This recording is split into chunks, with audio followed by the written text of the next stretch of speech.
Well, hello, and welcome to another episode of Gossip Finance, where I'm your host, Alacius Inger. And I'm Duncan Sandlin. How's everybody today? How are you, Lacey? I'm doing very well. Good, Thank good. you for asking. Good.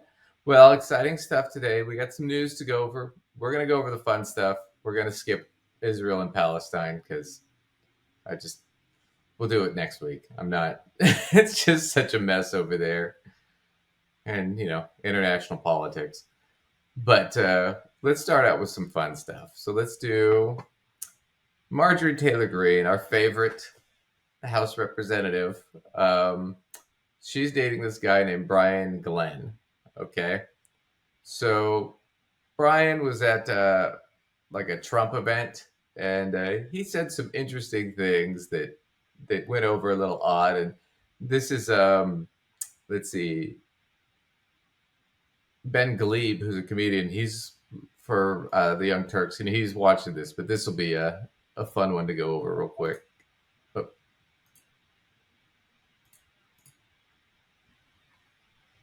Well, can I say this? I believe that conservative and Republican people are better looking people. They're happy. They're joyous. They exercise. They get outside. They enjoy the outdoors. They're proud of themselves. They embrace their inner beauty and outer beauty. I mean, let's just look. I got to say this, and I know someone's going to probably troll me on this, but show me. Liberal women tend to be some of the ugliest women I've ever seen. And I'm serious. I mean, zero makeup. Well, they take no pride in their. Well, they want to be men. They take no pride in their dress, their attire, their makeup, their haircut. Half of them look like men. Hairy armpits, hairy legs. Come on, that is not embracing what it means to be a woman. So they have demonized what it means to be a woman. Okay, this is Ben Glebe, but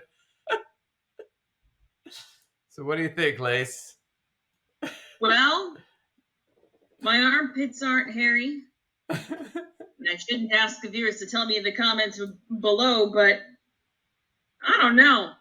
I think I'm pretty damn good looking. I'm just saying. I feel like y'all need to tell me in the comments below how cute I am, just to fight the jerk. Just so I can, even if you don't mean it, right? Yeah, just so I can smell my own farts, just like him. Like, how can you honestly judge the attractiveness of everybody in one political party? That just sounds like the craziest thing I've ever heard. It's like saying all Asian people are ugly or something. It's just stupid. It's like you can't. It's not true. But here, let me show you some of these ugly liberal women. I got this from Oprah's list of liberal women. Here's a liberal woman. Oh, as if I'm not enough. Nope. I'm trying to make the hammer home the point, Lace. All right, here we go. Look at this ugly woman, Natalie Portman. Ooh, ugly. Oh, man. Ugly. Who else have we got in here on this list? Well, if those are your liberal women, those two men. Well, those were men. Yeah, this is just Angela Bassett. Yep. Ooh. Right? Oh, man. Oh, Charlize Theron. Ooh, I wouldn't sleep with her. Totally. Neither would half the conservative men in America. Dude, I think every man in America would go out with Charlize Theron. I could say this, probably Alicia Keys too. Yep. Look at these ugly women. Oh no, Deborah Messing, so ugly. I don't know who that is. Is that Eva Longoria? Oh man. America Ferrera. Oh. Let's see. Who else have we got? Jennifer Lopez, famously known for being super ugly. Yeah, that's definitely what people are saying when they're talking about her. Taylor Swift. Oh. Woof. And let's just say, you know what? I think there are a lot of conservative people out there that are big Swifties. I'm just saying. There are. Oh no. This is Chrissy Teigen. Former supermodel Chrissy Teigen. Ew. Yeah, those supermodels, they're known for how ugly they are. Just cracks me up. And let's watch this because Ben Glebe is going to hammer home that point a little bit better for us because he's an actual professional comedian. That's where we just play one on YouTube. This is going to be a challenging topic for me to take on. I didn't want to take on this topic because you're not allowed to comment on things like this. He did it. Brian Glenn, whoever on earth this potato head looking man is. They don't dress like you. They dress like they're homeless. They dress like you. They're just like me, actually. And look, no judgment against people who look like potatoes. You can look like any sort of potato. It looks to be a kind of like a half-baked, half-mashed potato. And the hair, he didn't even do his hair for a video commenting about how unattractive liberal women are. But I'd like to just point out an unimportant, unrelated fact, unrelated completely to the topic of him saying that liberal women are unattractive. Fun side fact. His girlfriend is Marjorie Taylor Greene. I'm just going to let you sit with that for a minute. You make your own conclusions. I just like to share random, unrelated fun facts that you can have whatever fun with that you'd like. Here's some video of Marjorie Taylor Greene if you'd like to remind yourself who I'm talking about. And I'm not saying remind yourself what she looks like. Just in case you don't know, who are you talking about? Just take a look at this. And then they called me and said, Marjorie, will you vote for it if we take it out? I said, Zero makeup. that's what I have been saying Half of them look like men. all week long. And look, and he makes a good point about. That's been so kills me. He's right. How about you saying that you're dating Marjorie Taylor Greene? I mean, Marjorie Taylor Greene could walk into a lesbian bar and she'd be the butchest one there.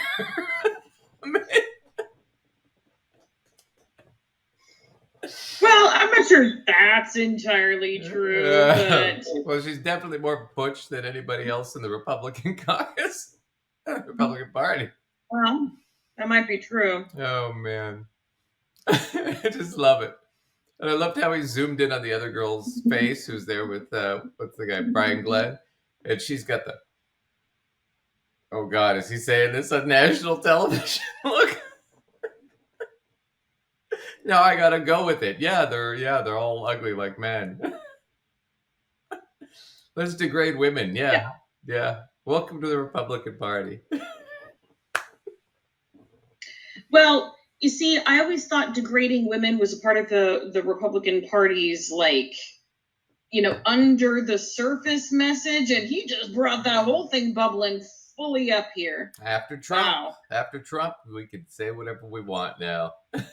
Well, after the grabbing them by the I won't even go there parts pussy commentary, we sort of opened it up to say whatever the hell you feel like it, I guess. Well, and all the racist shit.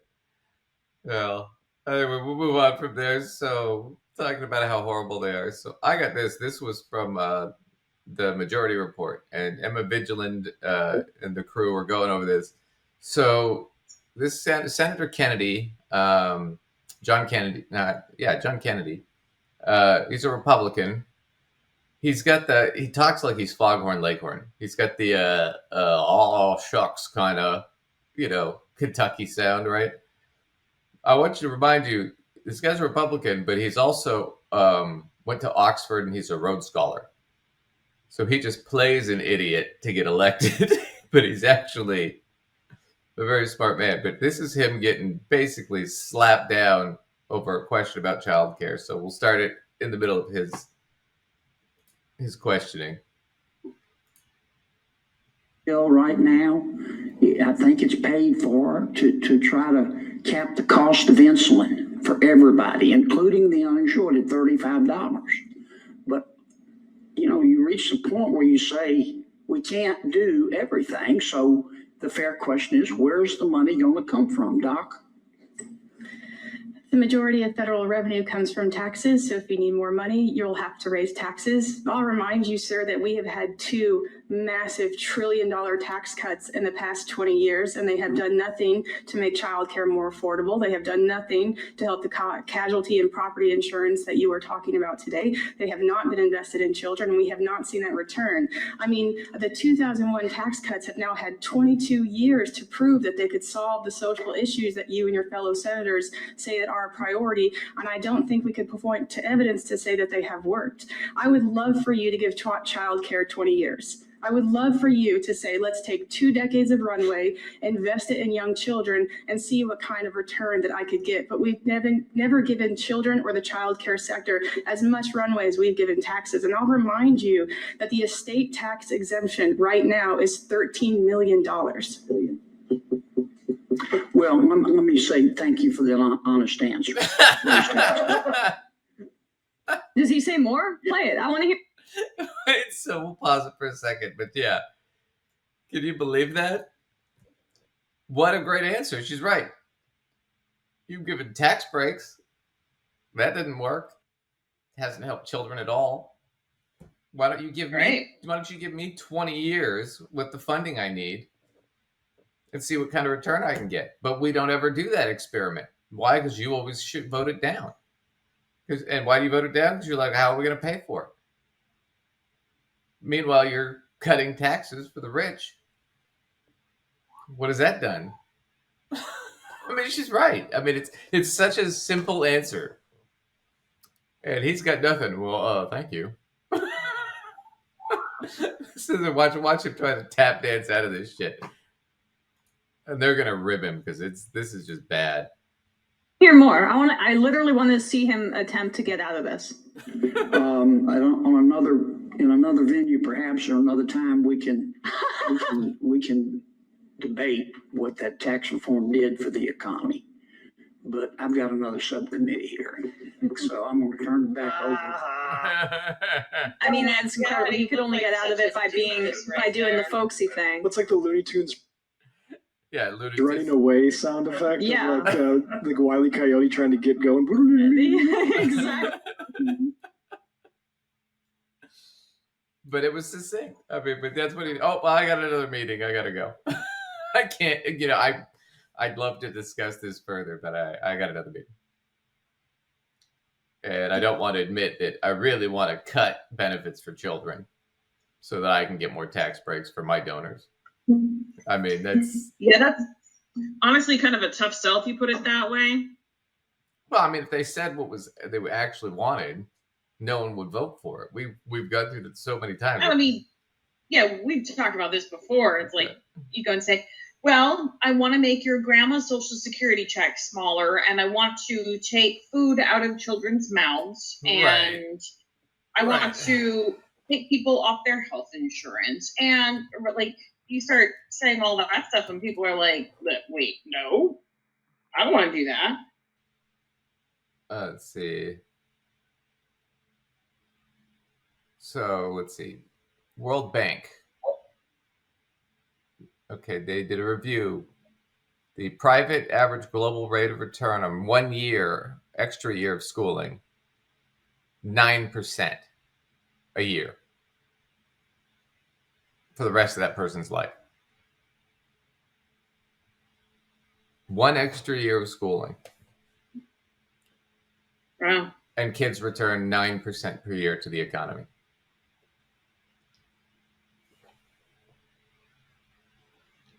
Yeah, they don't want to hear it because the evidence is all against them. But I thought that was just amazing to watch him try to weasel his way out of that. Well, I got myself another subcommittee meeting, so I can't stick around.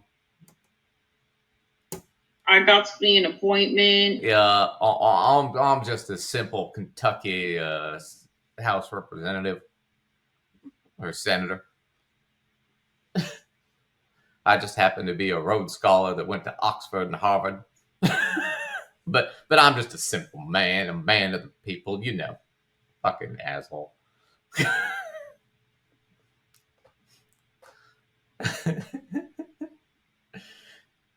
You say tax cuts are the problem. I say cut food stamps. Anyway, so let's go over to your neck of the woods, New York. Hey, we're in New York. George Santos. Oh, he's got some new news. Here it is. CBS primetime news. Oops. Hang on.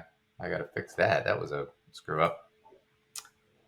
All right. CBS primetime news. Here we go. CBS. Tell us what's going on with George Santos. New York Congressman George Santos has been indicted by the Department of Justice a second time on new charges. They include conspiracy, wire fraud, false statements, falsification of records, aggravated identity theft, and credit card fraud. Our Nicole Killian caught up with the congressman after the charges were announced. You're all acting like I'm not entitled to due process and innocent until proven guilty. I'm nothing. I mean, I'm just going to go defend myself. I have a court day on October 27, and then there's probably going to be something else scheduled for that. I'm entitled to due process. I'm going to go defend myself. Nicole joins us now from Capitol Hill. Nicole, he was already facing a slew of charges. We just listed a whole bunch of the new ones. There's a lot of new ones. What do these mean? Well, it certainly means more legal trouble for George Santos. And as you heard him mention there, he will have to appear in court later this month. But, one thing I also asked him is whether or not he believes that these additional charges came in light of his former treasurer, Nancy Marks, who recently reached a plea deal. And he does feel that this may be why he is looking at additional charges. Now, he continued to deny some of these charges, new charges against him, including, using the identities of family members and some of his donors to inflate his campaign finance reports. But also worth mentioning that not only is he under federal investigation, but also there's an ethics investigation that's still ongoing here on Capitol Hill. And he's... Man. So just to remind everybody, this guy got elected, lied about where he went to school, said he was on the ball, he was a star player on the volleyball team. None of that happened. Said his mother's was a Holocaust survivor or something like that. Not true. She was wherever he's from. He's gone by several different names. He has records for theft. I think he's wanted in, I forget what country it was. He's from Colombia, Venezuela, wherever it was. But yeah, he's wanted for theft there. He stole a guy's wallet that was, I guess, a tenant of his mother's or something. He had another charge here where he had a scam charity for a while to help out vets, homeless vets with their animals. And one of the guys, the dog was really sick, needed a surgery or had cancer or something like that. George Santos raised $5,000 to get the surgery. The guy goes to get the surgery, and George Santos never shows up. He pockets the cash and takes it.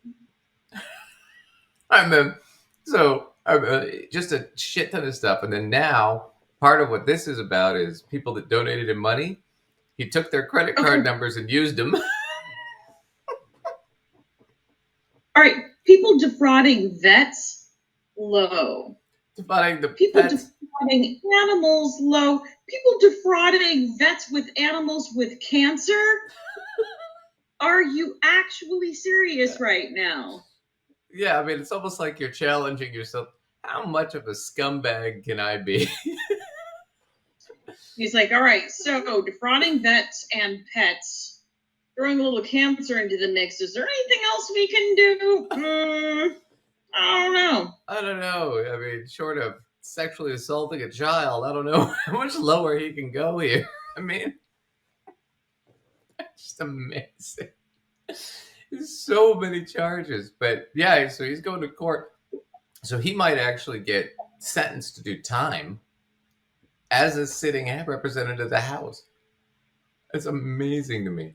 So I guess the question is like, can you put your votes in from a jail cell? Like, is that a thing? I don't know. Or does he get removed or what? Yeah, I don't know what the situation with that would be. It's just funny though, because it's like you have, and we'll get to like Jim Jordan here a little bit in a minute, but Jim Jordan, who a ton of trouble for 20 years. He was a assistant wrestling coach and a doctor for the wrestling team at the college. Was sexually assaulting, raping, molesting the wrestlers. And Jim Jordan covered it up for like 20 years. And he's in the House, right? You got Matt Gaetz in the House. Matt Gaetz having sex with prostitutes who are underage. Took a prostitute out of the country who was 17 to have sex with her. So that's child sex trafficking. His 2 accomplices, both are in prison or had just gotten out of prison, but did time for this. And yet he hasn't been charged yet.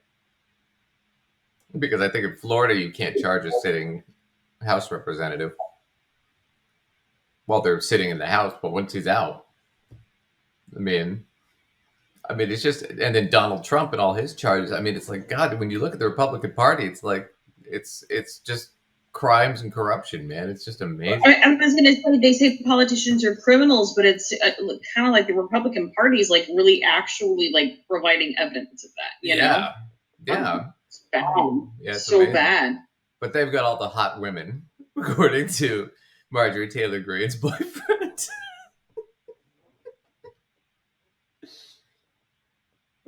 Listen, there is somebody for everybody, and I am so glad she's found her somebody. But you know what? I'm just going to leave it right there. Oh man, yeah. Well, and I'm going to sip my tea. Well, we're not saying she's ugly. We're just saying that's what we're saying. We're saying we have a subcommittee meeting after this, so we can't clarify what we're saying.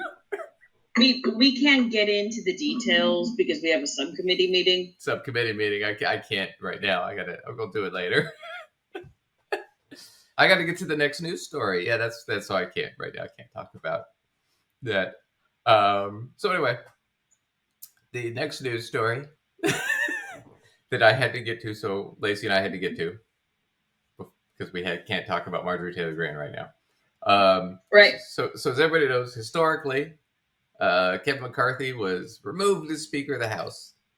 First time a Speaker's been voted out, right?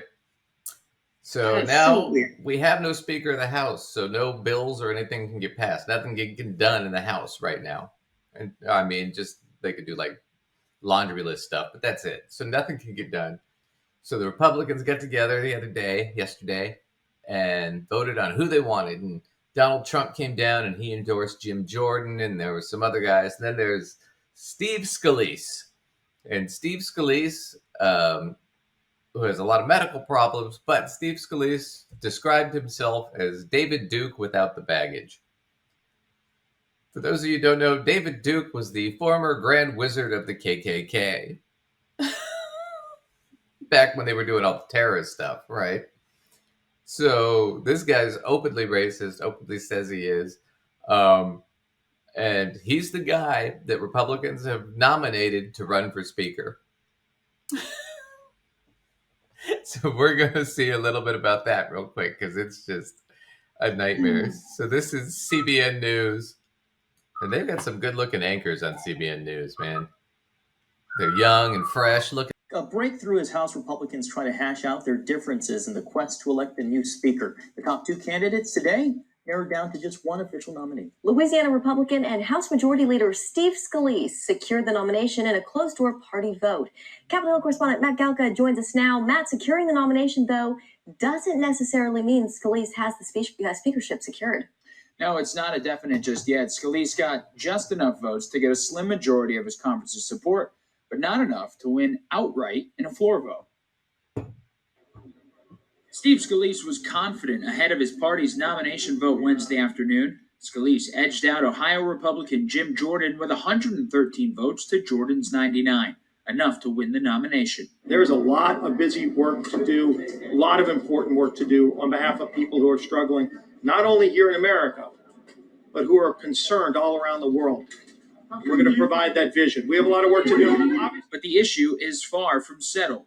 Leader Scalise won, and it's not over. I'm still throwing my support behind Jim Jordan for Speaker. I'm not going to change my vote now or anytime soon on the House floor. Some Republicans wanted a rule change requiring 217 votes from the conference in order to secure the nomination. That didn't happen, meaning the divide could spill out into a floor vote. The future Speaker would need 217 votes on the floor to get the gavel. We can't afford this dysfunction. The nation can't afford this. The American people can't afford it. We need a Speaker in the chair. We're in dangerous times right now. We're in 3 major global conflicts, potentially, and we cannot afford to not have a Speaker in the chair. And the first bill the speaker told me will be my resolution condemning Hamas and praising in support of Israel. Democrat scumbag. Anyway, so here's the deal, boys and girls. So he won in 113 to 99. Just the Republican votes, right? To win on the floor to become speaker, he needs 217. Now, there's 212 Democrats, I think, right now. So that means he can only lose 4 votes. If he loses 5, he's Republican votes, he's out, because the Democrats are all going to vote against him, right? So right now, or at least as of last night, 3 Republicans have already stated they're not going to vote for him no matter what. Plus, you've got the other 99. Now, Jim Jordan was the guy that was endorsed, was the guy who ran against him, was endorsed by Donald Trump. So all the Donald Trump supporters are going to be in a sticky situation, because do they vote for Scalise to get things moving forward and go against Trump, or do they vote for Jordan and go with Trump and basically kind of screw over Scalise and the rest of the party? What do you do?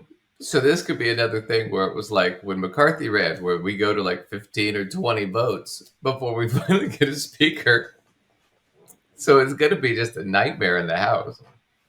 But that sounds like a shit show, man. Shit show. I mean, it's been a shit show, but it continues, you know? But like that guy from Texas was saying, well, he's already promised me my bill will come up first. It's like, he's going to have to make a lot of promises just to get elected as the speaker, which is what McCarthy did, which is how McCarthy ran into the situation where he got ousted. So they're basically just cutting off their nose to spite their face at this point. I mean, and it's going to be the same thing with Scalise. Even if he gets in, he's not going to be able to get anything passed because they're so divided in the Republican side. He's going to have to cater to the Democrats to get anything done. So he's going to basically have to give up a lot of his power. And after McCarthy, the Democrats are going to want guarantees up front. They're not going to want to be trusting. So. Not after all this mess. No shit. You can blame them. Yeah. It's just a shit show. I mean, it's just amazing. Oh. And right now, all the Republicans are trying to blame Kevin McCarthy getting ousted on the Democrats. And it's like, well, wait a minute. You guys are the one that brought up the vote. This was all your guys' creation. Why? Just because we didn't protect your guys' guy? How was that our responsibility? Yeah. But yeah, well, I don't know, because I think probably a lot of Republicans are going to side with Trump, especially the hard right Trumpers, and they're not going to vote for Scalise because it'll make Trump look bad if the guy he endorsed doesn't get it, right? Speaking of Donald Trump, his hearing's still going on in New York. He doesn't have to be there for it, and I don't think he is. But which is probably good for him because he just get in more trouble. But anyway, Jim Jordan, who he did nominate, part of the reason he nominated is because Jim Jordan's a kiss ass. So Jim Jordan, since he got indicted in Georgia for the election thing, Jim Jordan has been writing nasty letters to the Fani Willis, who I think she's the AG, right? In Georgia, the Attorney General. Well, she's responded a few times, but she just responded back recently, just the other day, and it's really funny. So this is Ben Mislas with the Midas Touch, and he's going to go over this letter real quick. It's pretty funny.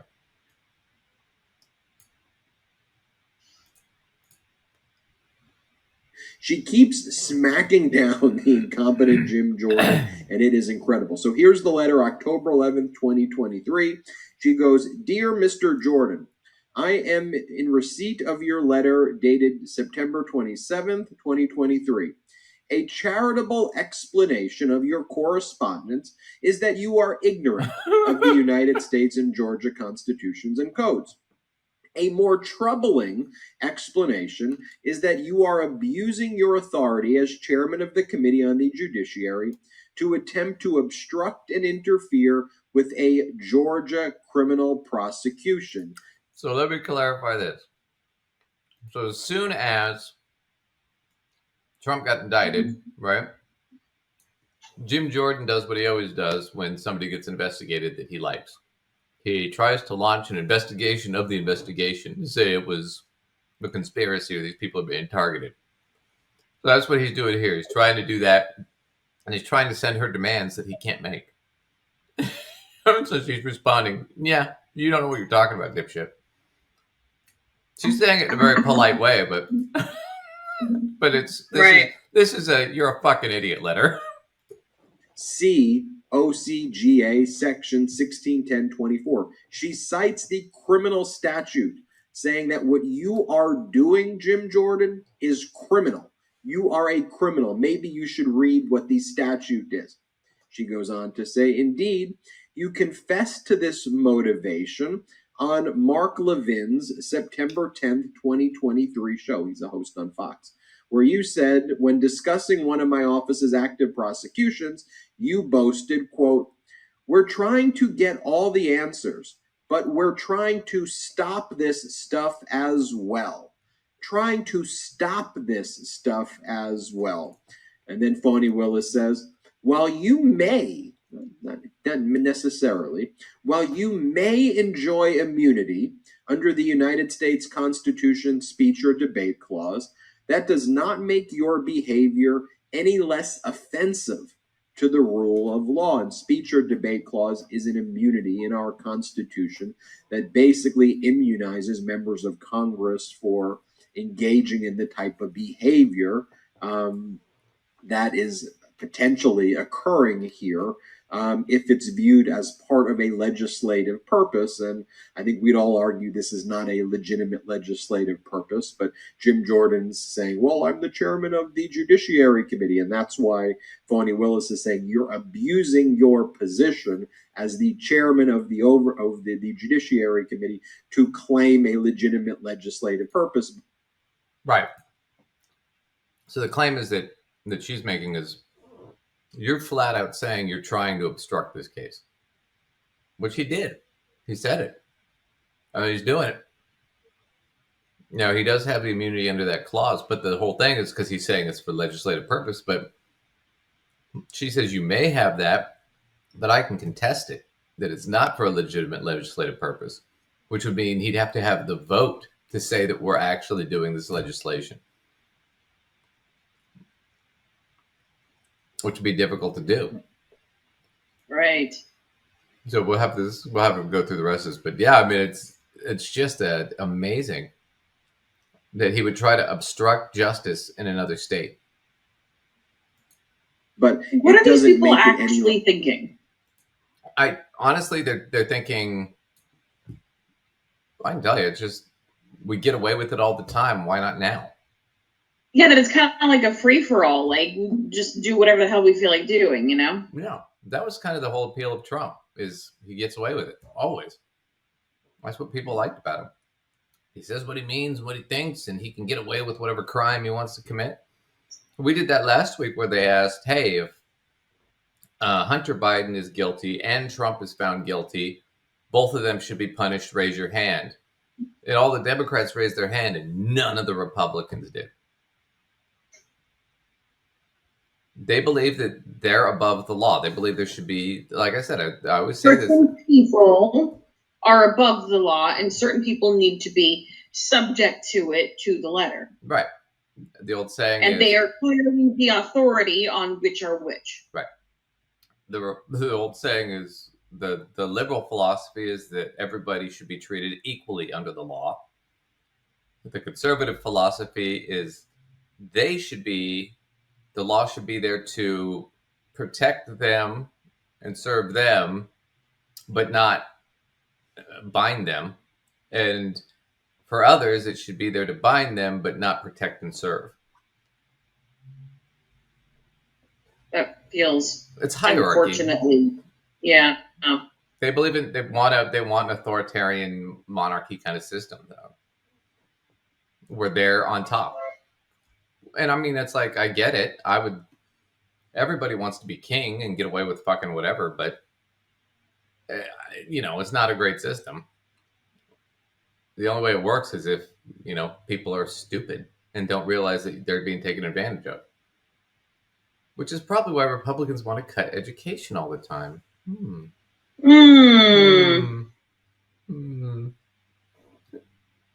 It's that whole bit where King Arthur goes up to the serfs and tells them, I'm the king. And they're like looking at each other going, hey, do you remember electing a king? I don't remember electing a king.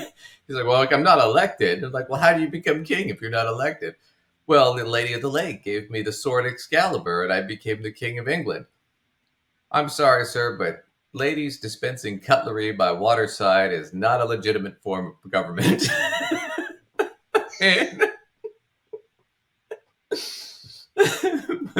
We'll go on with Jim Jordan and his Excalibur test.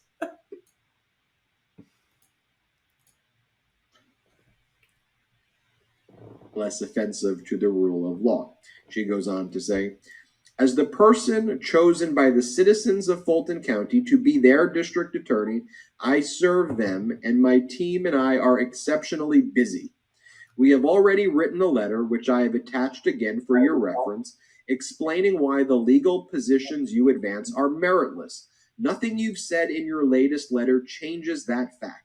As I have explained, your request implicates significant, well-recognized confidentiality interests related to an ongoing criminal matter, as well as serious constitutional concerns regarding federalism and separation of powers. To the extent you have specific questions about the Department of Justice's communications, we refer you to the Department of Justice. To the extent you have specific questions about our use of federal funds, we have already provided you with extensive information, and further information can be found here. She gives him the government website.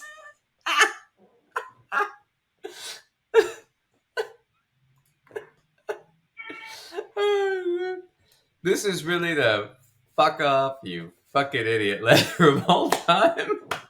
Bravo, Fanny. Oh, man. Hey, dipshit, Google it.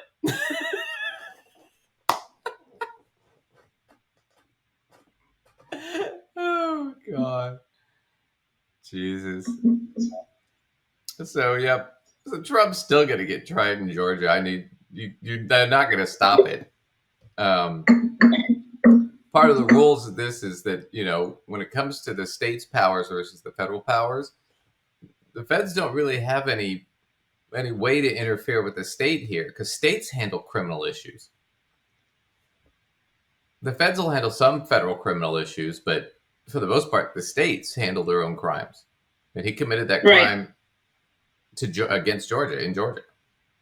Well, and often, because these laws are written in a state law sort of way, they vary from state to state. So the states are the ones that are frequently, trying and issuing punishment and whatever on them. Yeah. Not usually the feds, yeah. And the states have their own circuit courts, appeals courts. They have their own Supreme Courts to interpret state law. So, yeah, this is not a federal issue. So, yeah, he's just spinning wheels. I mean, it's just stupid. Mostly it's just to kiss Trump's ass. And that's how he got the nomination from Trump to be the speaker. Or Trump's endorsement, sorry. He lost the nomination to Scalise, but oh well. Well, that was the news for today. Kind of a short one for funsies. We'll probably jump into Israel and Palestine next week. That's a nightmare. I don't want to get too deep into it. But yeah, well, it's not really I mean, there are some financial issues to it, but it's not a big finance thing. So, okay, so we're back and we're going to watch Rachel Cruz, the Rachel Cruz show, Lacey's favorite, absolute favorite. Look at her face. She's loving every minute of this idea. But just to make it fair, her guest is Anthony O'Neill. Your favorite. Right. So next to Skippity. Yep. So this is going to be torture for both of us, and they're going to talk about racism on their finance show. Racism. Let's see what they say. I haven't seen this. Lacey hasn't seen this, so this is all new for us. So let's watch them talk. Oh, one. Okay. Oh God, look at Anthony's face. Already, the video hasn't even started. Look at him. Oh God, I gotta do this with Rachel. No, okay, come on, let's start here. This is not going to be a popular thing for me to say, but like, it's, you know, the token black guy coming on the white girl's show to talk about racism. Like, how excited could you be about that? And how do you not feel like you're the token whatever? Like, okay, you're the token queer coming on to talk about, you know, queer issues, and nobody wants to be the token whatever. Right. Token female here to speak on behalf of every female on the planet. Right. Nobody's into that. Right. I've got female friends. I can't be sexist. Here's one right here. I'm transgender. Oh, see, even better. Right. Great. Hit my quota there, you know? Got it. Like, seriously. Now, if only you were black, you'd hit the trifecta. All right. I just loved it already. Here we go. Hey guys, well today I have my good friend Anthony O'Neill, AO, on with me. Thanks. Welcome back. What's up, Rach? I know it's COVID, but we're family. We're family. Okay, so Anthony and I, just like friendship history, we've known each other for how long now? 5 years. 5 years. And Anthony is like one of my go-to friends that I feel comfortable. By the way, Lacey pointed this out. This is 3 years ago, so this is before he left. Right? He says it was mutual, but he kind of just all of a sudden was gone. So yeah.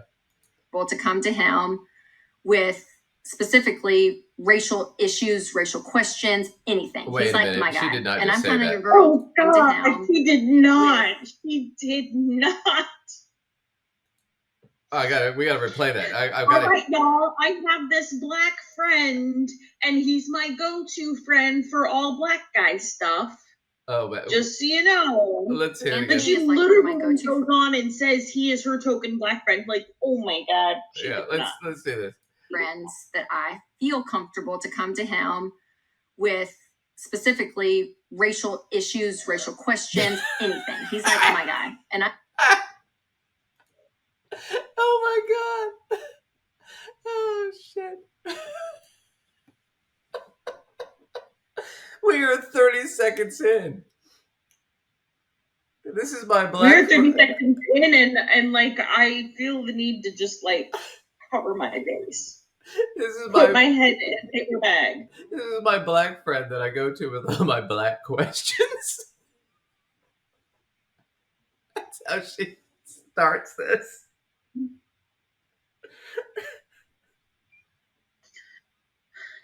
I gotta say, you know, if you're a black person and you're working at Ramsey Solutions or whatever the business is called, you know that it's like you'll see stuff on the news or something that's like Black Lives Matter or something, and you know you're thinking to yourself, God, there's going to be a lot of questions around the water cooler on Monday. Rachel's going to want to have a conversation about this. And she's the boss's daughter, so I have to kiss her ass. Right. Like, you could just imagine them over the water cooler, and like she comes popping up and she's like, so Black Lives Matter. What do you think about that whole thing? Right. So do you guys... Well, I think I'm black. I hope I matter. Yeah. I think that I feel pretty good about that. So, you know, like... Yeah. So you're a black guy. Fried chicken, is that a thing?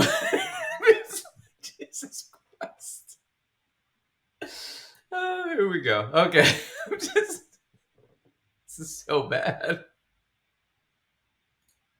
I'm kind of your girl. Absolutely. With the opposite, right? Absolutely. I mean, I can have, like you said, a comfortable conversation, but it could be hard questions. Yes. And you will educate me. And you've helped me out a lot, especially coming from where I come from to here. Whew, Rachel has saved me some headaches. No, it's vice versa. But we all know what's going on in the world. Remember, she's the boss's daughter. He has to say this. He has no choice. Right now, and some major racial head-to-head stuff happens, whether it was George Floyd. I mean, tons of stuff that came out recently, and you guys know about this. And it is about Black Lives Matter. Oh my freaking God. It really is. I already have a handle. Oh my goodness. Okay. This is really what happened. Because this is not even a water cooler conversation. They're about to do it just on the show. Yeah. Well, this is what happened, because this is a 3-year-old video. So she had some concerns about Black Lives Matter. She goes to Anthony about it, and she's like, he's telling her stuff, and she's like, we should do this on my show to show how not racist I am. Oh God, okay, I need more tea for this. Can I tell you something ironic? Go for it. So, I mean, I think we're already in that realm. We are already in that realm, and we're gonna ride the wave here. So, all right, viewers, we've sort of tipped you off to this before, but sometimes I know what the clips are going to be. Sometimes I don't. Sometimes we have surprise ones. Well, I did not know about this one. I didn't see this either. This is all new to me. That's why we're laughing. This one was like a blind choice for both of us, not just blind for one of us. But as you can see, I'm drinking tea here from my nifty little teacup. Right. And ironically, my tea is lavender. It is lavender tea. And for those of you who don't know, lavender is supposed to relax you. Rachel Cruz stresses me the fuck out. And I don't think there's enough lavender in the world for how anxious and stressed out she makes me just with the stupid shit she says. Or parakeets or whatever. You might want and I was just like, I was looking at that teapot and I was like, can I just intravenously hook this up? Well, you might. Man. Well, you might want to mix a little heroin in with that tea, because we're about to do Black Lives Matter with Rachel and Anthony. Here we go. How bad? Oh, I don't know how bad this is gonna get. We are so far beyond the looking glass right now. I should have chosen wine for this one. Maybe I needed wine plus lavender. Shit. You need a scotch for this one.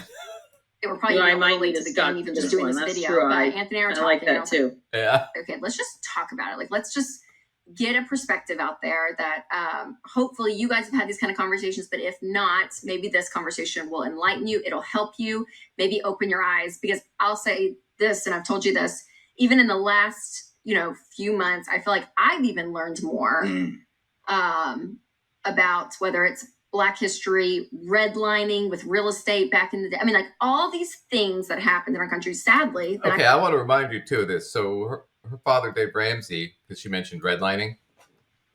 Now, I don't know that this was what was actually going on, but he lost his real estate business in his 20s and had to bankrupt it. But he was getting all these loans, and the law that they passed, and part of the reason they passed it was because these banks were giving out these loans like this, because what they were doing was they were hiring guys, kind of doing like what Dave did, to flip houses, right? But the banks were targeting lower income Black areas to drive up the prices, to drive out all the Black people so they could gentrify it and make more money. And that's why Dave was able to get all these loans. I'm not saying that's what he did or what was going. I don't know what neighborhoods he was flipping houses in, but it's suspicious that was the law that kind of bankrupted him. But yeah. But now she's talking about it like, I'm just so amazed. I learned so much. Really? I think your father was. Oh God! See, look at this. I paused it again. Look at what his face is. He looks like he's being scolded by a teacher. Oh man, here we go.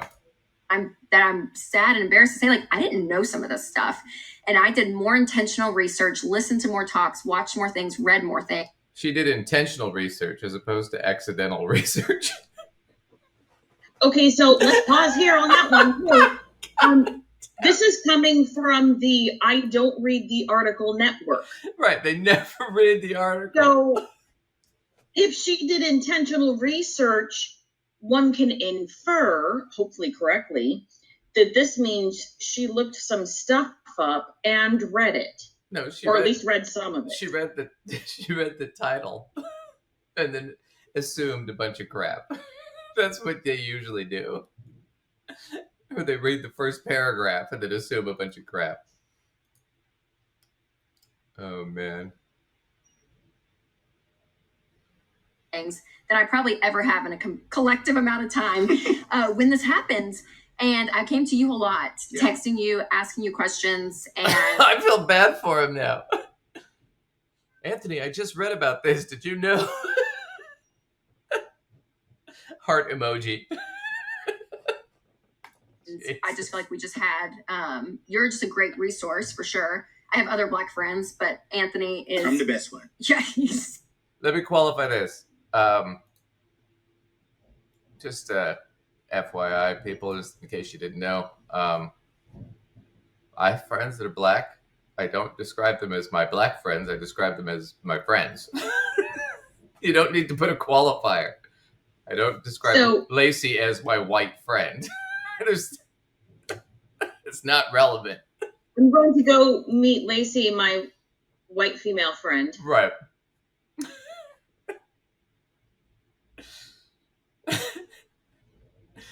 As opposed to my Jewish ninja friend. I mean, what is that? I mean, I think I would rather be your Jewish ninja friend, but I mean, if I have to get a descriptor under me. Yeah, you're too Norwegian, too Scandinavian. not so I can be your Viking. Scandinavian Viking. Can Ninja make it too? Can I be Viking ninja friend? We got to work that out somehow. Ninja Viking. A really sneaky, quiet, extra lethal Viking. I mean, that's kind of what Viking ninja sounds like. There you go. All right. Probably like my favorite, one of my favorite people to talk to about this. But I want to know, you came obviously from, to kind of talk about your backgrounds and kind of what brought you here at Ramsey to begin with, just to know your perspective. Yeah. So my perspective before joining Ramsey Solutions, I was an associate pastor at a mega all Black church. About 30,000 members that they have there. And it's literally 99.9% African Americans. And so coming from that and coming here to where it's about 98% all white people, which is nothing wrong with that. It was a huge, huge culture. There's nothing wrong with that, but I have to point out, we are missing the mark on diversity here at the Ramsey Solutions. For me, but people like yourself, your dad, some other our team members here, because of having those conversations and honestly giving me grace to ask questions without feeling wrong, really helped me out. But grew up in an all Black community, grew up in the country, and so I really wasn't exposed to a lot of multiracial stuff growing up. And so that's just really my background. Yeah, well, it's good because I think that perspective is so key. So with, again, it's such a heightened topic right now. It's a very sensitive topic. And I know I can say for me as a white person, I'm probably less guarded with you because I feel like I can just ask it probably in the wrong way. And you probably. And if you say it the wrong way, I'll tell you. Yeah, I was going to say, you correct me in a very nice way, but you're like, you can't say that right. I'm like, okay, I don't know. Right. But what are some things that you feel like it's really important for white people to know about Black? Okay, so here we go. Now we're getting into the meat. So I want to qualify this because Lacey and I are the complete opposite. I'm a racially mixed, right? We both live in the cities most of our lives. So we're around a diverse group of people all the time. We walk out the door and it's not like all white people. I mean, it's all kinds of different people, right?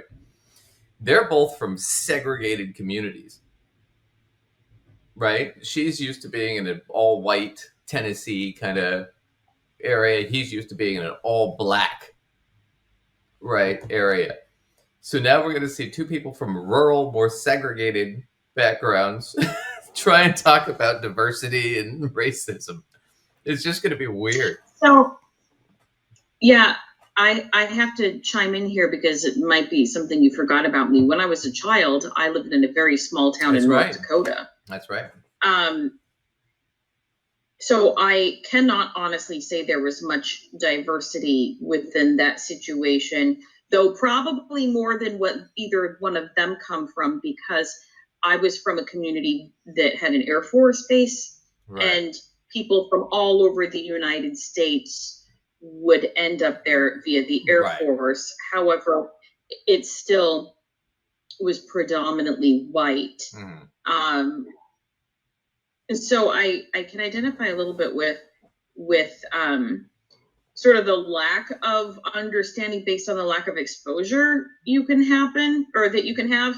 Right. And I guess to a certain degree, somebody has to tell you something. Right. And you have to be able to like be safe to ask questions. So I, kind of want to give a little credit for that, but at the same time, kind of watching the this is my token black friend, and let me ask you the questions that white people need to know Right. about black people. well, Like, I don't know. The thing about it is I mentioned the segregation thing because there's going to be a lot of stereotyping when you come from those kinds of communities where black people are like this, and white people are like this, and Asian people in Chinatown are like this, right? And the problem is with that is like, yeah, maybe from where you're from, that's how people are, but that's not a black thing. That's a cultural thing. It's not a white Well, it thing. could It's even a be cultural thing. particular for certain, like in this region, in this community, and that, you know what I mean? Like, Right. we can't. But it's going to be like watching. We couldn't pretend that, like, the Scandinavian white folks in North Dakota that largely, was my community, right, is going to be the same as Rachel's community. Right. Right. Very different. They're very different. And then, I grew up on the West Coast, so completely different, right? And, the thing about it, my point is that it's like, it's going to be, I'm just anticipating this, that because of that, it's going to be a lot like watching,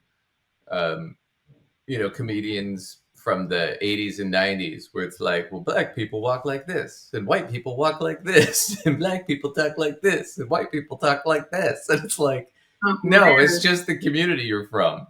It's not. I mean, it's going to be a lot of stereotyping. That's what I'm anticipating. It's going to be. Welcome back to the early 90s. I hope this isn't going to feel like a Disney movie that got yanked off the shelves that they pretended they didn't make. Yeah, I know. It's going downhill. She's already wearing polka dots. Right. He's just going to hope this is going to be like, let's talk about Song of the South. Right. All right, let's watch. I think it's one thing I like about you, Rachel, was when you ask questions, you don't just ask questions and then leave it there. You actually come to me like, hey, Anthony, I watched this. I read this. Can you help me understand this a little bit? Dude, I called it. I just saw this on TV. You're black. What do you think? I know people like that at the office where it's like, you're like, dude, stop harassing the employees.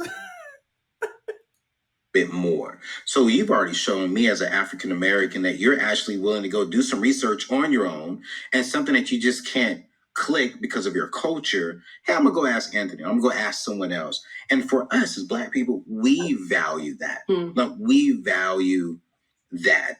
And so wait, does it turn me into her if I start asking my black friends whether as black people they value us asking these questions? Or I don't want to. I guess I'm taking some issue with this because maybe he's right. I have no idea. But I don't want people assuming that whatever I say is what all white people think. God forbid I have to be the voice of like what all white people think. Well, that's where it gets into like, I don't know. Well, like even he's being a little racist here, where it's like, what black people appreciate? White people coming up to us and asking us about black stuff. I mean, it's like, let me call one of my friends who's black, and I'll be like, hey, I just watched Anthony O'Neill, and he said that you guys really appreciate it. You guys, black people, really appreciate it when white people come up and ask you stuff about being black. Do you really appreciate that? They're gonna be like, go fuck yourself, Doug. Hang up on me. I mean, but I'm not the boss's daughter, so.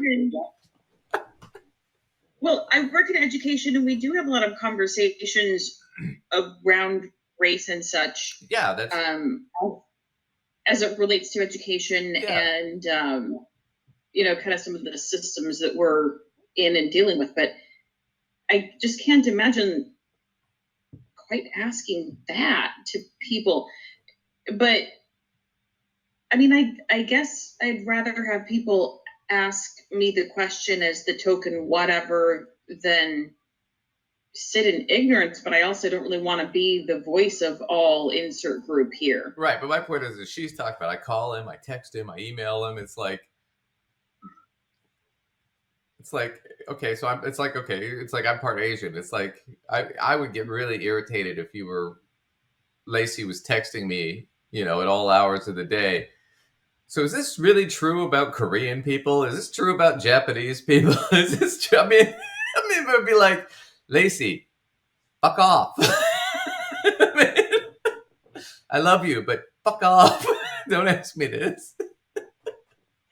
Lacey, please stop texting me about the history of kimchi. I don't know. I don't know. I'm Japanese. I only eat kimchi on rare occasions when I'm in certain restaurants, and I don't know jack about it. Right. Well, I grew up in America. I don't know. Do Japanese people really put soy sauce in their eggs? I'm like, I don't know. Well, growing up on the West Coast, I didn't. I'm sure some people did. I've done it before. It's not bad. It's basically just salt and soy. I mean, but yeah, it reminds me like my grandmother, white woman in the Midwest, right? Grew up in a really small town, lived in a real small town. I took her to the movies, and it was, somebody said something in Japanese. And she turned to me and she said, "What did he say?" I said, "I don't know." I don't speak Japanese. Oh, gosh. Just because my dad's Japanese doesn't mean I speak the language. My dad was born in Chicago. He doesn't even speak it. Man. Oh, man. Okay, here we go. So, things that black people value. White people coming up asking them about black stuff. Oh, instead of asking us questions, hold on. Show us. Go ahead. I'm sorry, I have to add. I am sometimes, for you and a handful of people, willing to be the voice of what women think. Sure. But I really, really don't want to get messages at all times of day about everything related to what women think. Lacey, you're a woman, right? Do you all be shopping? Do you really expect us always to take out the garbage? Is this a thing? Do women all expect the garbage thing to be a man thing? It's not just something that's funny on television. I've been dying to know that. I'd be like, okay, fuck off. Fuck off. I don't know. No, I could probably say, come over here and take out my garbage.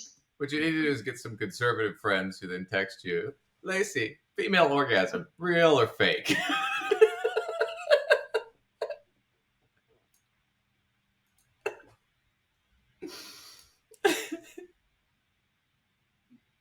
I'd say, wouldn't you like to know? That you actually care and that you're willing to take the time to say, hey, let's just sit down. Me and my husband will sit down. We're just going to learn together. And then if you have more questions, now that's an intelligent conversation because now we can both have the conversation together. Mm-hmm. So that's one thing. It's just go out there and just do the research and just expose yourself and you'll be able to learn what we're going through. Number two, a lot of people, let me tell you where people mess up at a lot. As an entrepreneur, as a creator, I'm 24/7 on the go all the time. 3, 2. They come to me as a black person and say, how are you feeling? I think the very first thing you need to say is, how are you feeling? You know, like you came to me when the George Floyd, like, man, that was wrong. What What the fuck is that? Lacey, how are you feeling? I'm sorry. What I meant was, how are you feeling? What the? Yeah, it's about tonal inflection. Because, see, for black people, that's very important that you get the right tonal inflection because it has completely different meanings. God, I hope nobody clips out what we're talking about here. That one's going to be bad. Anthony Clip out dumb shit like that. Anthony O'Neill just told me that. He just explained it. You know what we need to do? We need to call a black person and find out if it's true. Wait, hold on. I have a black friend. Let me call. This is too good. Like, what is happening here? This is just too good. Okay. Here we go. But they're not racist. What happened to George was wrong. It's terrible. Yeah. For me to hear you say that as a white person that was wrong, that made me even more comfortable to have a conversation with you, because I know in your heart you're like, okay, that was wrong. You're not just asking me how I felt, but then in your heart is like, nah, he deserved it, or whatever it is. So to show that, you know, hey, what's happening is wrong. I'm sorry about that. What can we do? How can we come together? Those are just two major things. You know, do the research, ask the right questions after you research, but then two, let us know, like, hey, what's happening? That's wrong. Yep. Yeah. And I would say, as a white person, I think there was a level of ignorance that I had.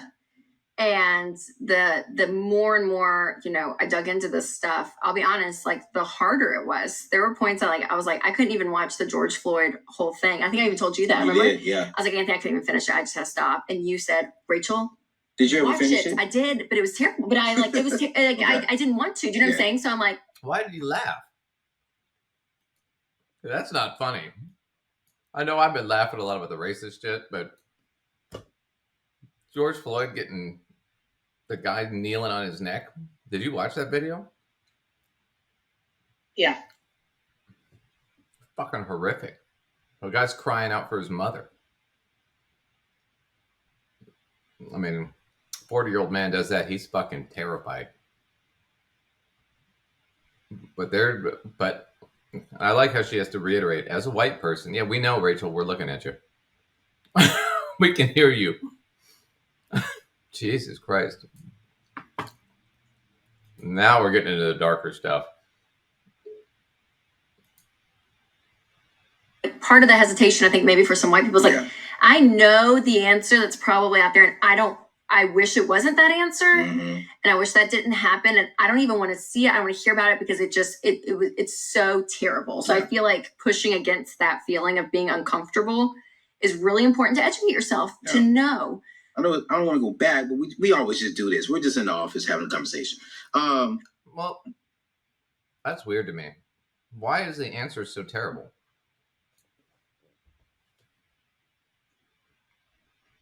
Well, which part of it was terrible? I don't know if I followed which part of it was terrible.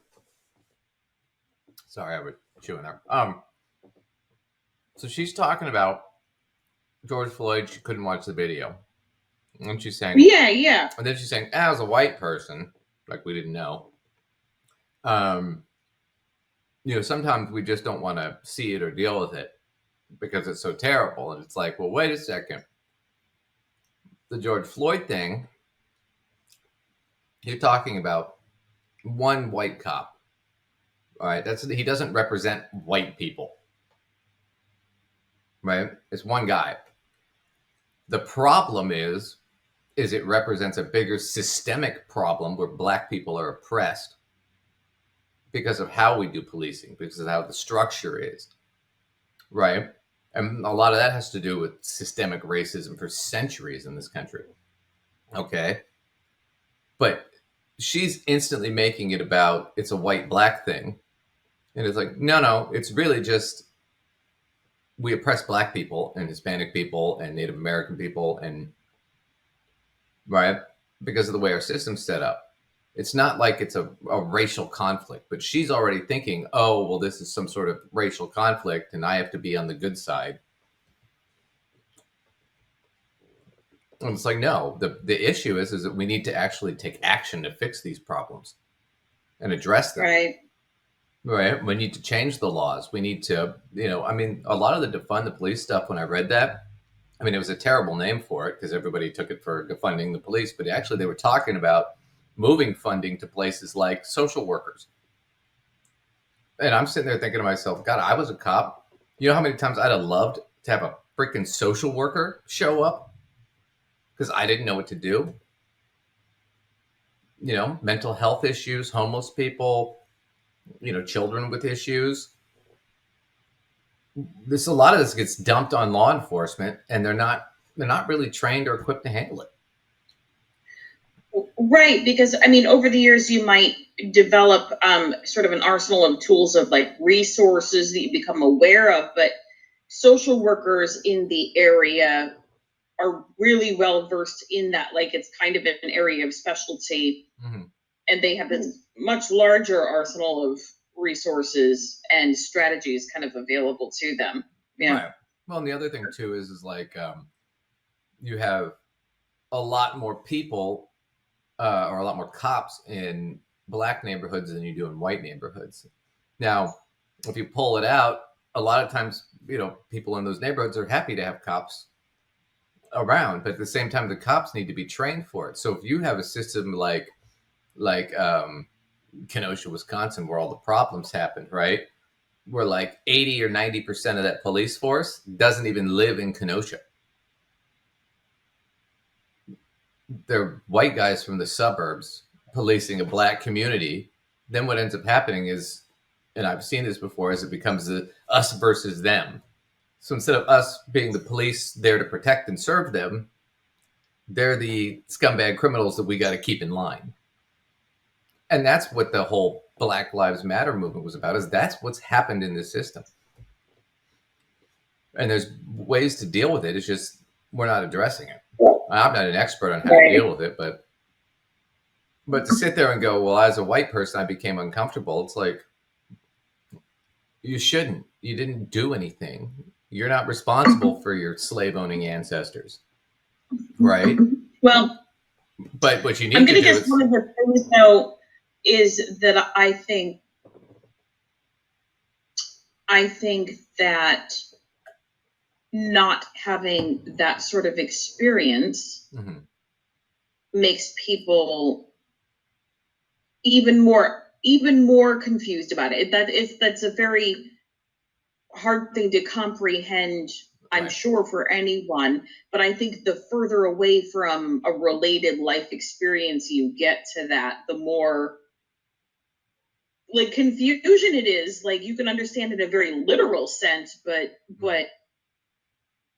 not being able to imagine being in that position, and also not being able to imagine why somebody would, do that to another human as well. I can, in a way, maybe kind of see it. No, but she's talking about like she feels guilty, and part of the guilt is because probably she was at first was like, oh well, we probably had it coming, or blah blah blah, right?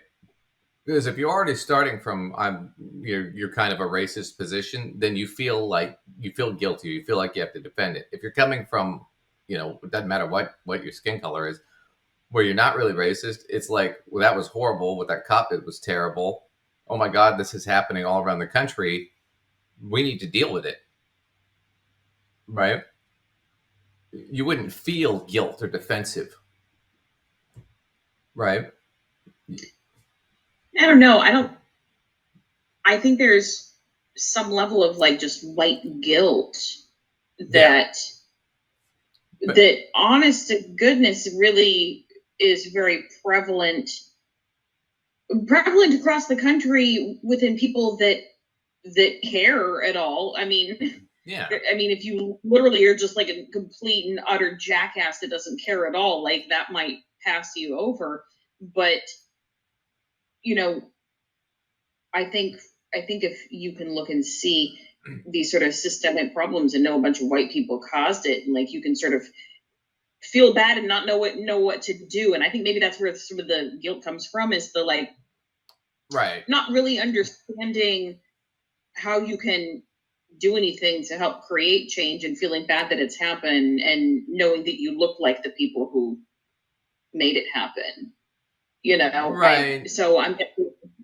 I don't know that there's that so guilt by association thing so much, because she's sitting there going like, that's horrible. I would never do that. That would be kind of her position. I mean, I would never think that would happen or should happen. Right. But she's also the kind of person that she's a conservative Republican. She votes for that kind of thing to happen. She supports it with her votes. She supports it with, like, where's the disconnect in that? Like, do people not realize what they're actually supporting when they're voting for certain things? No, I think she does to a degree, but I don't think she realizes once the reality of what it is she's being faced with it. Now she's looking in a mirror. That's my thing. That's what I think a lot of the white guilt shit is, oh yeah, I voted to cut education for black schools, or I supported that, or I thought, this or that or the other thing. And then it's like, you see the reality of it on national television, right? Or on YouTube or whatever. And then you go, oh shit, that's what I believed. That's the guilt. You have to have it there. And I'm not saying we all don't do that shit. I'm just saying when you feel guilty, it's because you probably did something wrong, not because you're innocent. But that's kind of my point is Duncan, you clearly weren't raised Catholic. Don't you just have to ask forgiveness? This is like twice a week. What I'm saying is there are certain ways of being brought up where you're just taught to feel guilty for everything. Right. But you feel guilty because you feel like you did something. That's my point. Yeah, but you might not have actually done something. That's my point. Is she might not have actually done anything, but she thought something or felt something and then was faced with it.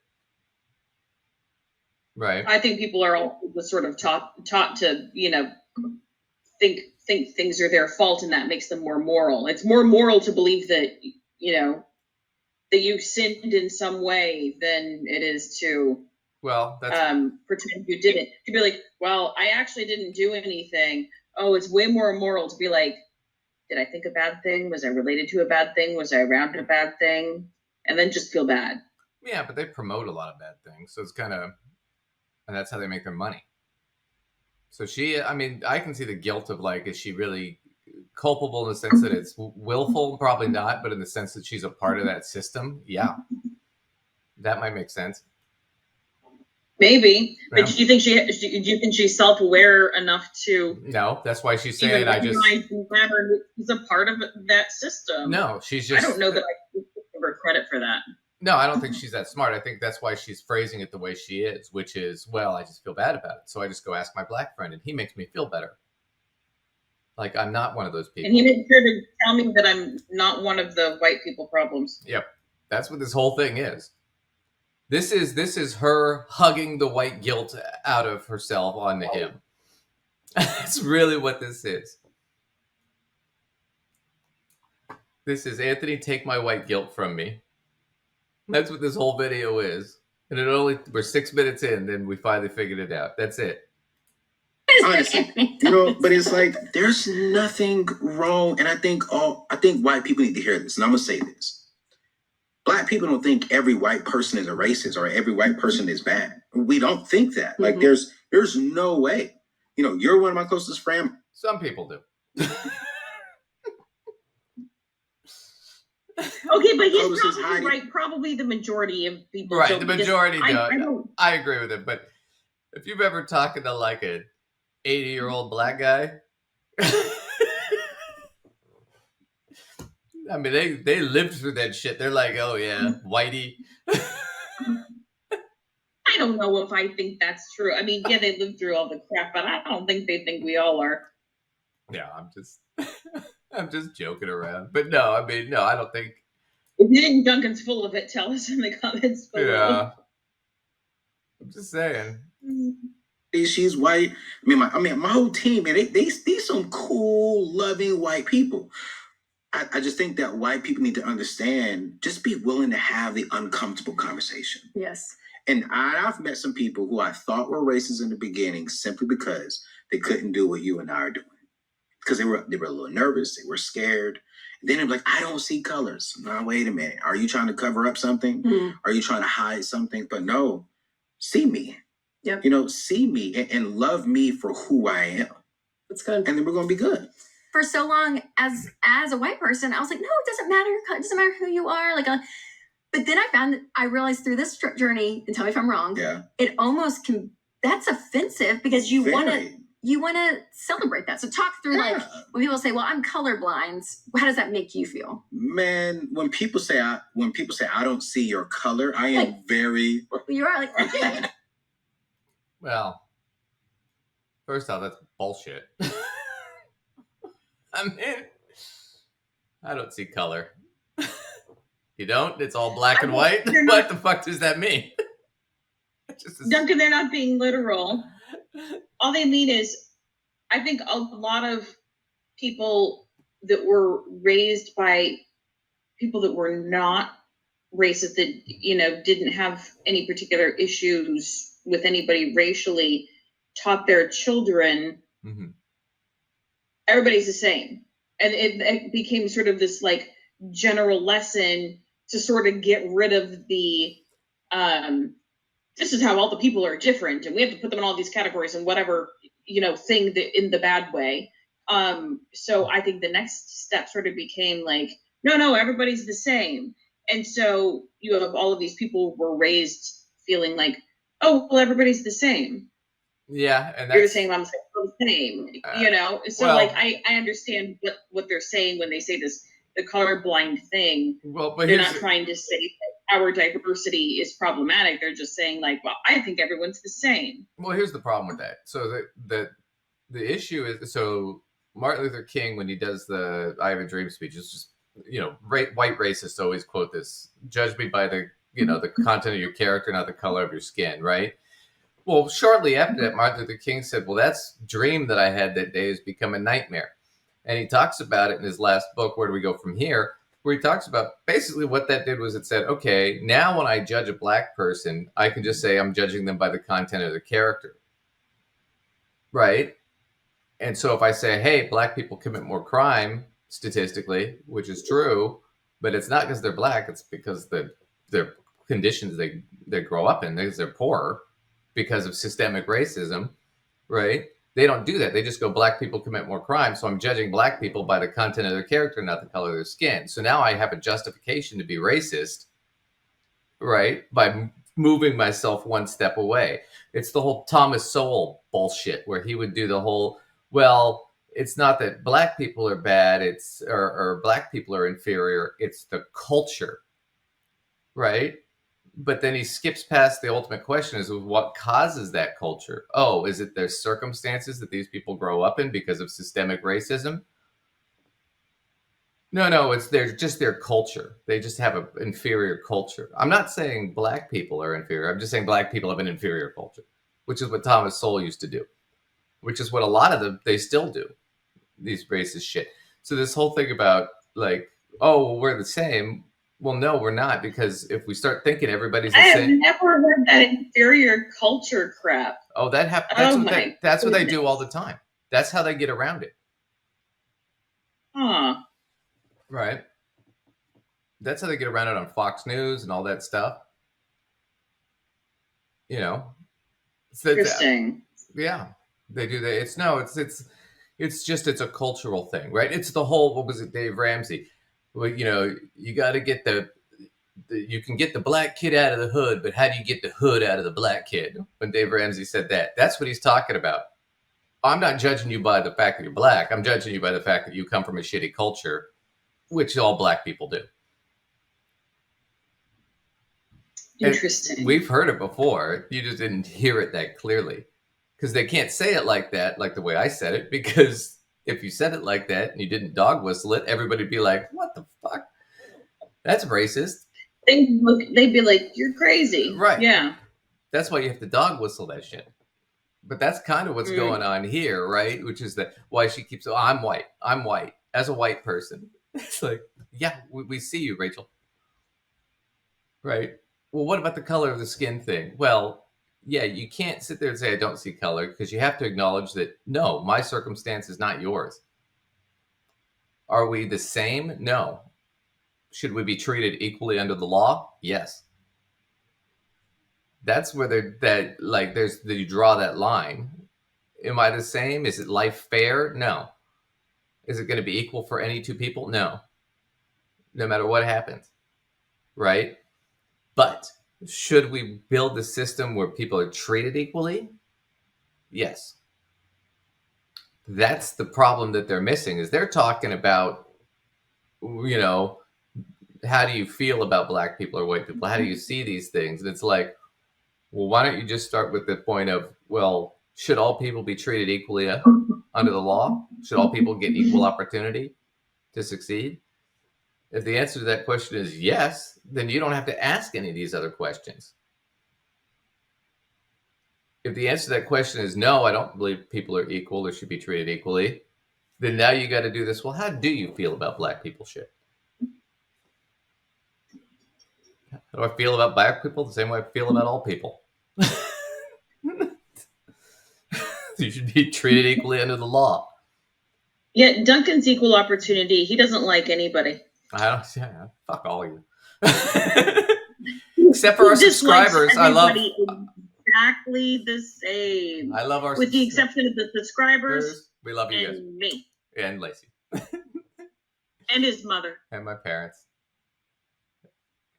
And my mom. Yeah, we don't want your dad to feel left out. Yeah, and my mom's stupid cat. All right, let's watch a little bit more of this and then we'll bail, because this is just, I think we've squeezed all the blood out of this stone. Like you do though, right? Like that's just what you do though. You Okay. do. Like, you don't see color. Yes, you do, because you're talking to me. How can you not see this skin that God made? Like, he made me a black man. So I'm not ashamed. Dude, leave God out of this. To be a black man. And honestly, I'm not ashamed that you're a white woman. God made us this color if you're Hispanic. Okay, I think that's where we end. Lacey, I'm not ashamed that you're a white woman.